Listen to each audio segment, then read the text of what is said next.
चडचणमध्ये state बँकेवर 63 कोटींचा सशस्त्र दरोडा। चेहऱ्यावर बुरखे बांधलेल्या 8 दरोडेखोरांनी स्टेट बँक ऑफ इंडियाच्या चडचण शाखेवर दरोडा टाकत तब्बल 50 किलो सोने आणि 8 कोटी रुपयांची रोकड लांबवली आहे। 50 किलो सोन्याची आजच्या बाजारभावानुसार किंमत 55 कोटी असून 8 कोटींच्या रोकडसह एकूण 63 कोटींचा ऐवज लांबवण्यात आला। मंगळवारी सायंकाळी 7च्या सुमारास बँकेत घुसलेल्या दरोडेखोरांनी पिस्तूलच्या धाकाने अधिकारी कर्मचाऱ्यांचे हातपाय बांधून लूट केली। उत्तर कर्नाटकातील आतापर्यंतचा हा सर्वात मोठा दरोडा आहे।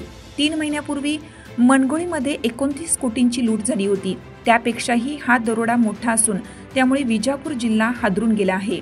महाराष्ट्राच्या सीमेपासून जवळच असलेल्या चडचण शहरातील जिल्हा विजापूर स्टेट बँक ऑफ इंडियाच्या शाखेचे कामकाज मंगळवारी नेहमीप्रमाणे सुरू होतं। ते संपण्याच्या सुमारास सायंकाळी 7च्या दरम्यान दरोडेखोर बँकेत घुसले। त्यांनी मिलिटरी ड्रेस परिधान केलेले होते। मुख्य दरवाज्यातून बँकेत प्रवेश करून देशी पिस्तूल व धारदार शस्त्रांचा धाक दाखवून त्यांनी व्यवस्थापक आणि कर्मचाऱ्यांना जीवे मारण्याची धमकी देत त्यांचे हातपाय बांधून अंदाजे 8 कोटींची रोख रक्कम आणि सुमारे 50 किलो सोन्याचे दागिने लुटल्याची माहिती बँकेतील कर्मचारी आणि पोलीस सूत्रांनी दिली आहे। चडचण शहरातील पंढरपूर मुख्य रस्त्यावर गजबजलेल्या भागात ही शाखा आहे।